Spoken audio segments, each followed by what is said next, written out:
So today on this lovely sunny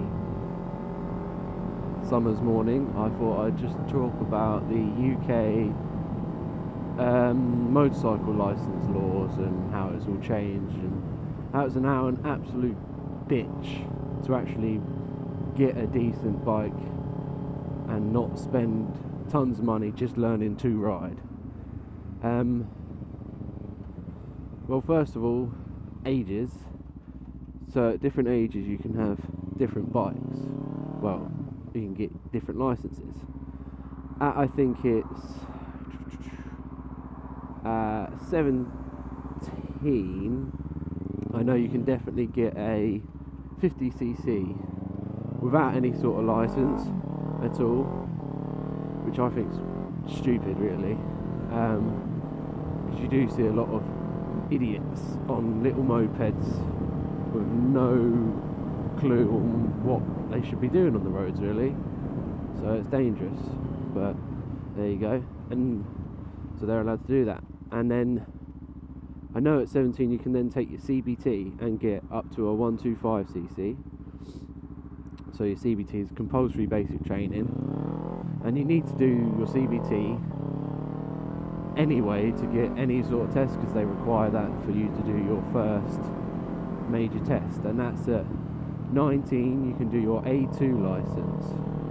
So your A2 license is basically your full motorcycle license, but it's restricted to, it's 47 brake horsepower and 35 kilowatts, and then there's a certain weight ratio you need.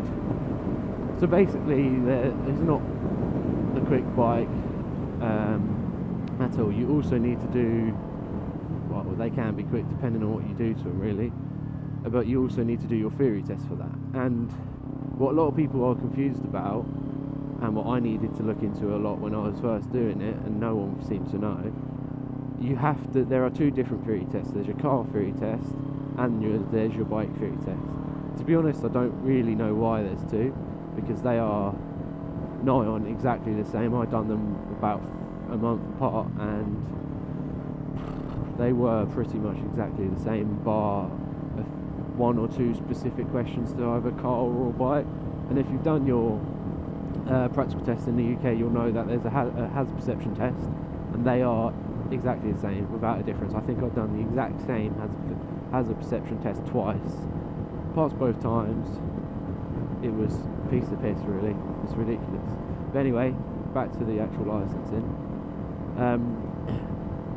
So yeah, at 19 you can do that, and then you have, with your A2, as I said, you've got a restricted bike of 35 kilowatts, 47 brake horsepower, and then a certain weight ratio. Luckily at the minute, a few brands have been making bikes specific for the A2 license. Like we got what I'm on now, the Ninja 300. There's also the not Kawasaki, that is this, the Yamaha R3 that they've just brought out. Well, about a year ago. I was looking at getting that, but I thought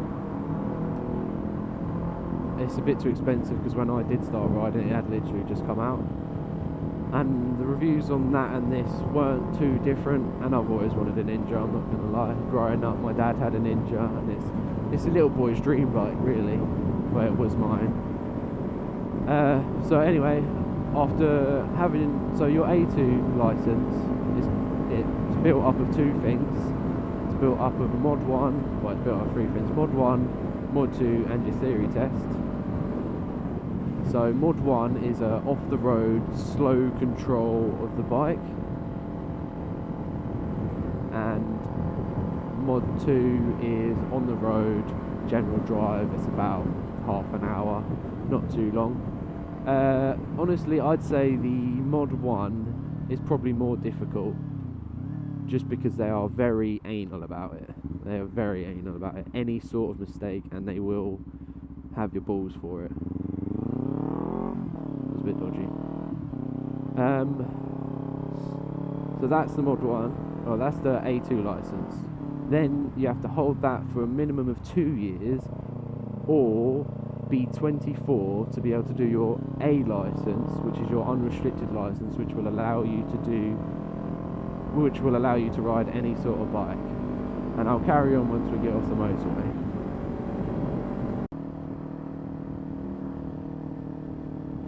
So as I was saying, we were so 2 years on the A2 license, or when you turn 24. So if you've never done your license before and you then decide you want to ride a motorcycle, you can go from doing absolutely nothing to being able to do your A license. But if you do it that way, you'll then have to do obviously your theory test and your CBT just before doing that, otherwise obviously you won't be able to. Whereas if you've done your A2 license and you want to then, your 2 years is up, you want to progress up into your A license, so you want an unrestricted bike, all you then have to do, I say all you then have to do, you shouldn't have to do this in the first place, is rebook your practical. So you then have to redo the mod 1, mod 2, and then that's on it's an unrestricted 600, I believe, whereas on your A2 license it's a restricted 600. So there's not much difference, because I mean mod 1 you won't be using any of the power anyway. You could do it on a 125 if you really wanted to, or 1000, it wouldn't make any difference, because you're going to be going, apart from the emergency stop where you've got to get up to about I think it's minimum 32 mile an hour, you'll be there a bit quicker on 1000 than you are, a bit quicker, a hell of a lot quicker on 1000 than you would on a 125. But apart from that, there's not really any difference. In the two tests, it's just a little bit of a bike, it's a little bit of a bigger bike. I personally think this is the worst. It's ridiculous because it's making you cut it. Like, I personally done the CVT. I then rode a bike for about a year and a half to 2 years, because your CVT runs out after 2 years as well, so you have to renew it. I then passed my theory test, both my bike and my car at the same time. Then I booked my mod 1, and they say you book the mod 1 because if you fail that you then have to redo it. And each time, these tests aren't cheap. You have to have lessons as well. So it's about, where I done it, and it's about standard was about £70 a go just for lessons. Although I think I got about 2 for it because he was quite a nice guy. So £70 for 2 lessons, and then I was ready to do my mod 1, and that was something stupid like 100 quid. And then I done another lesson, and then it was that's another like 50, 60 quid, and then another, I think it was £110 to do your mod 2, and they're not even close either. Like, from where I live, it was an hour ride to the mod 1, so I had an hour just to get there, and you have to pay for that because they then charge you tuition as that ride, and then it was an hour and a half up to my mod 2. So it's ridiculous, really. And then you have to do it all over again 2 years later.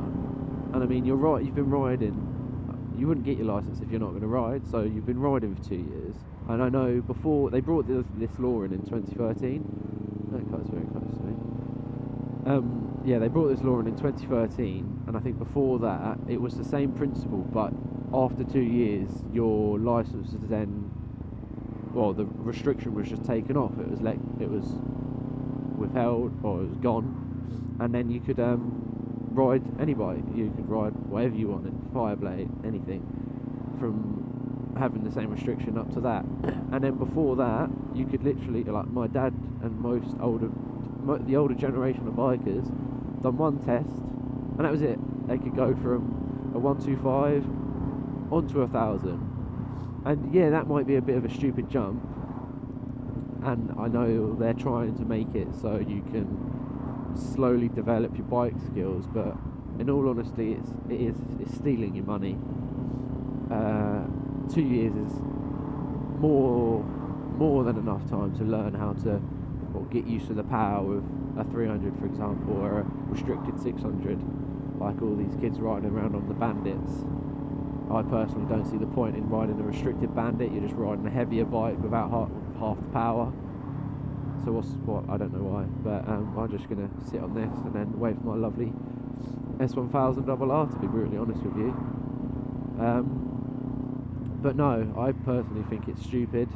Yeah, maybe you should have some sort of rules stopping people going from a 125 to 1,000 or from nothing to 1,000.